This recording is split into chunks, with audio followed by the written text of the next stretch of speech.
Bonjour, amis d'IvoireTV.net. Comme toujours, je suis ravie d'être avec vous. Eh bien, aujourd'hui, nous avons fait un petit déplacement, donc de passage dans le Maryland.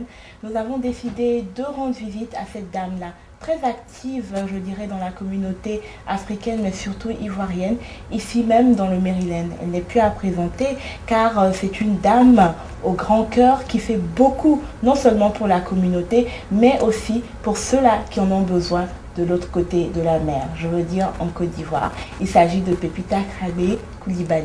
Bonsoir, comment allez-vous? Bonsoir Esther, ça va bien et vous-même? Ça va bien, merci. Bien, merci. Alors, merci de nous avoir accueillis aujourd'hui. Comme je le disais tout à l'heure, nous sommes de passage dans le Maryland et nous avons tenu absolument à vous rencontrer. Encore une fois, qui est cette dame courageuse et très active, Pépita Krabé, qui œuvre au sein de la communauté, ici même à Maryland? Merci Esther, je tiens à vous remercier.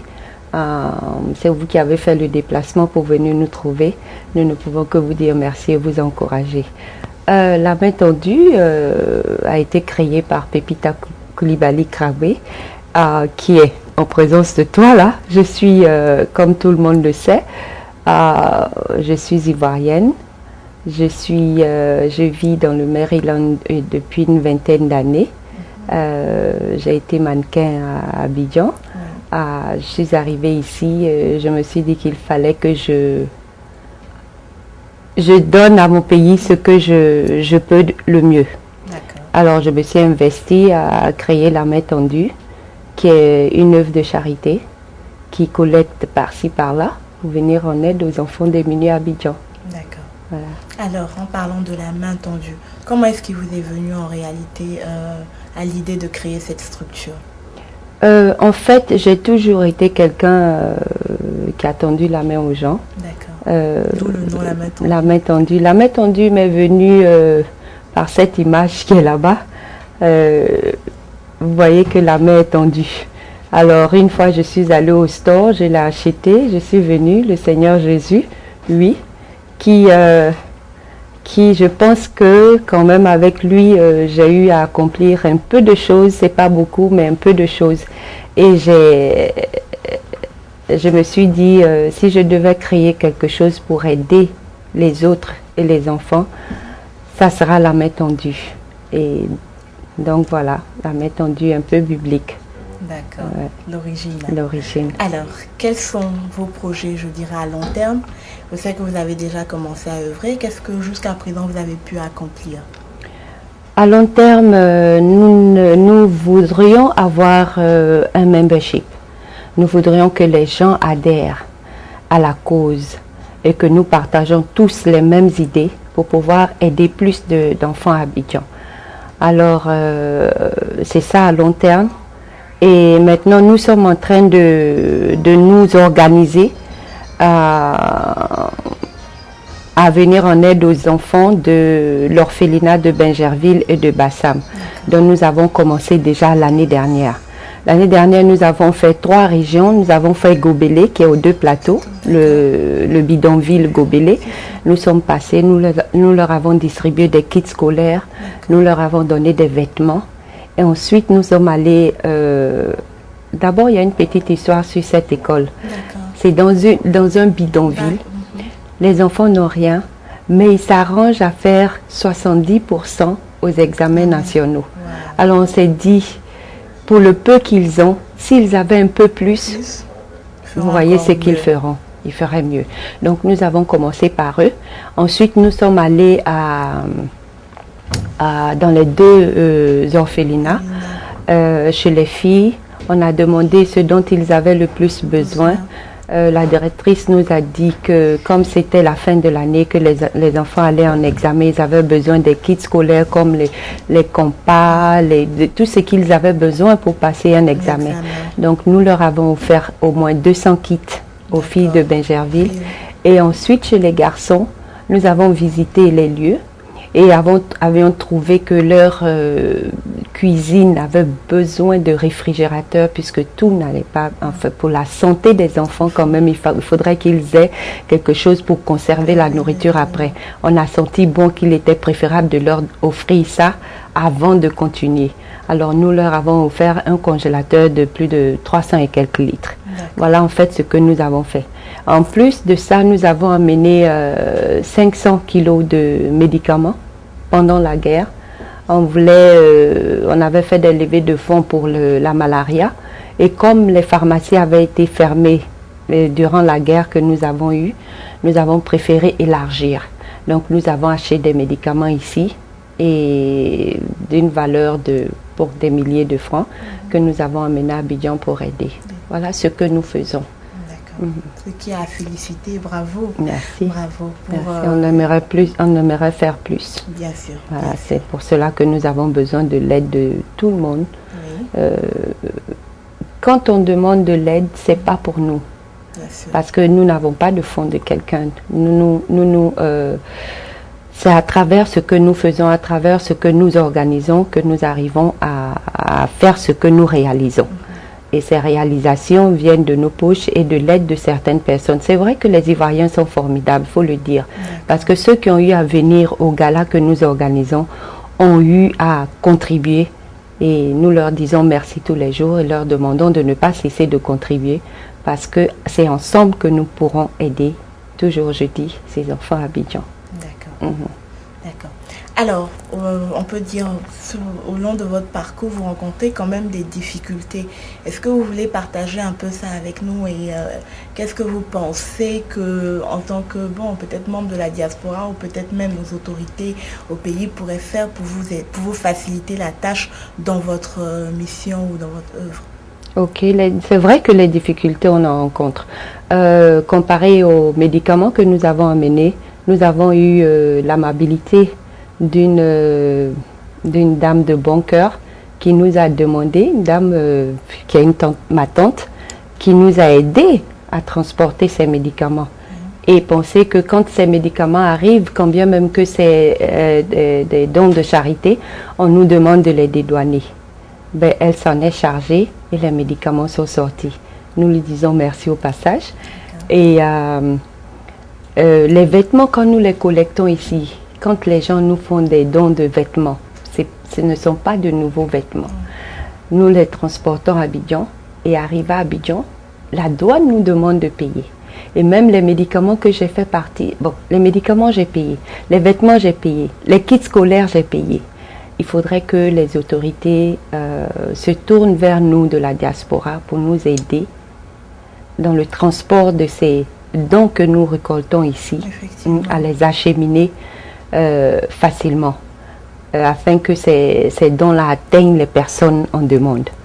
La directrice de Bingerville nous disait que même il y a des gens de l'Europe aussi qui avaient emmené des vêtements, un conteneur, et on leur demandait 4 millions pour dédouaner. Mais attends, les orphelins de Bingerville, c'est l'orphelinat, ils ont besoin de nous. Ils ont besoin de nous.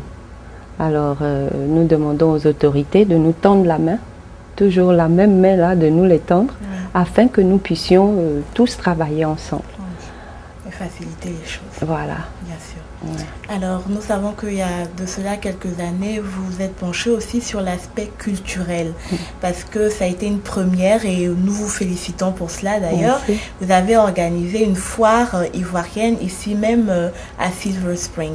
Et c'est quelque chose que je pense que vous comptez répéter chaque année. Cette année encore, cela va exister. Alors dites-nous un peu, quel est l'objectif réel de cette foire culturelle ivoirienne? L'objectif réel de cette foire, c'est surtout faire sortir nos produits ivoiriens dans la diaspora. Nous avons des vendeurs ici qui se vendent de porte en porte. Quand nous leur donnons cette occasion de venir exposer ce qu'ils ont dehors, on leur élargit le marché. C'est notre souhait de voir les femmes s'étendre, comme le font d'autres Africains, les Éthiopiens, les Camerounais, les Nigérians le font. Alors nous voulons leur donner cette occasion de de sortir et de vendre leurs marchandises. Et aussi le côté culturel, économique, c'est de faire connaître notre pays. C'est de faire connaître notre pays parce que nous sommes ici, nous sommes nombreux, mais nous, les gens ne connaissent pas. Quand tu dis la Côte d'Ivoire, les Ivoiriens te demandent « Ouais, la Côte d'Ivoire, tu dis Ivory Coast, ils ne savent même pas. » Donc c'est à travers ces petites choses que nous pensons même qui sont de petites choses, mais qui sont de grandes choses pour un début, que nous pouvons nous vendre. Et c'est ça d'abord mon souhait premier et de l'équipe de la main tendue. Tout cela ne se fait pas avec Pépita seule. J'ai une équipe de 10 personnes que je félicite vraiment du fond de mon cœur parce que personne n'est rémunéré et nous le faisons vraiment de bon cœur, avec beaucoup d'amour pour notre pays et le partageons avec les Américains. Voilà, notre souhait c'est ça, que la Côte d'Ivoire se tourne vers nous. Maintenant que nous sommes rentrés dans le free trading avec l'Amérique, ce serait mieux que la Côte d'Ivoire s'implique parce que nous ne faisons pas des foires de salles. Nous faisons des foires ouvertes, données à tout le monde, à toute la publicité. Et nous demandons à ce qu'eux aussi, ils cherchent à nous contacter afin de faire venir les produits ivoiriens de là-bas vers ici. Que nous ne nous étendons pas sur un jour, mais sur plusieurs jours. Voilà, afin de donner l'occasion aux gens de venir avec une journée, qu'après ça puisse devenir une semaine, voilà, pourquoi pas. Semaine de la foire ivoirienne, pourquoi ce pas. serait bien. Bien sûr, c'est ça notre souhait. D'accord. Alors, toujours pour la main tendue, nous savons que ça c'est au vu aussi de tout le monde que au dernier passage du Premier ministre, vous avez donc remis un document. De quoi il s'agit exactement et est-ce qu'il y a déjà eu un suivi? Vous avez déjà eu, je dirais, un feedback par rapport à cette remise? Merci Esther de me poser cette question. C'est vrai que j'ai fait une doléance au Premier ministre à travers ce que je viens juste d'expliquer, de lui demander, d'abord je lui ai expliqué ce que nous faisons. Nous n'avons pas attendu que la Côte d'Ivoire soit dans le free trading d'abord, nous avons anticipé. Et donc nous leur demandons de nous aider à ce que cette foire-là soit une foire vraiment reconnue et répandue. Alors le Premier ministre a trouvé que ce que nous faisions était bien. Il a dit que puisqu'il était venu avec le ministre des Finances et de l'économie, qu'ils allaient me parler après pour voir comment est-ce qu'on pouvait travailler. Je pense qu'ils ont été tellement occupés que personne ne m'a contacté, mais je pense que cela viendra parce que j'ai parlé aux responsables de l'AGOA, qui j'attends toujours leur réponse. Et voilà, le Premier ministre, voilà, je tiens à dire à tous les Ivoiriens que j'ai parlé devant eux. Il n'y a pas eu de... Beaucoup penseront que, bon, on m'a remis une enveloppe pour faire quelque chose. Non, rien n'a encore été remis. Chose que je souhaite. Le staff de la main tendue souhaite aussi pour pouvoir vraiment bien travailler. Bien sûr. Bien sûr. Alors, je dirais que nous sommes pratiquement au terme de notre émission et que le dernier mot vous revient encore. Aujourd'hui, c'est toute la diaspora, c'est le monde entier qui nous regarde. Donc, si vous avez un message à lancer, non seulement pour la main tendue, mais aussi pour tout ce que vous avez comme sentiment, eh bien, la caméra est à vous. Ok. Merci Esther encore. Je dirais plutôt aux Ivoiriens de s'intéresser à la main tendue. La main tendue, ce n'est pas une affaire de la personne qui a créé.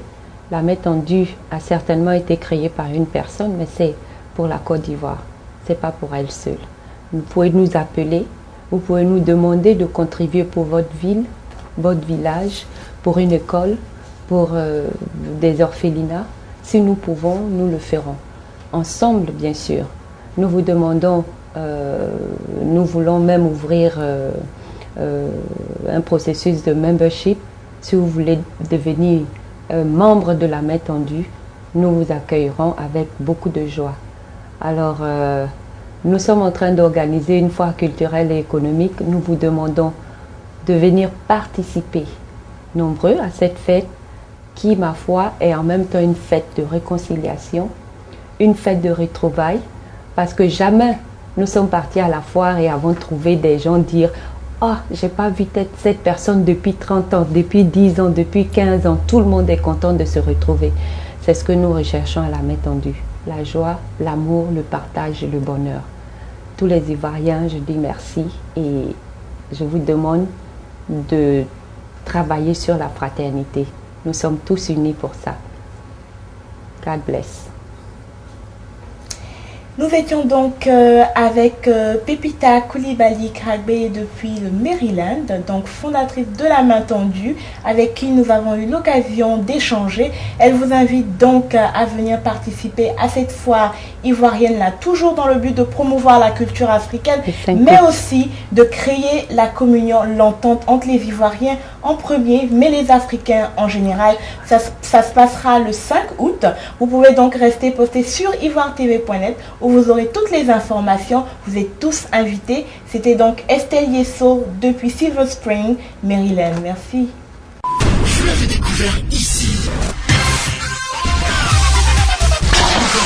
Que vous avez découvert Ivoire TV. Ivoire TV.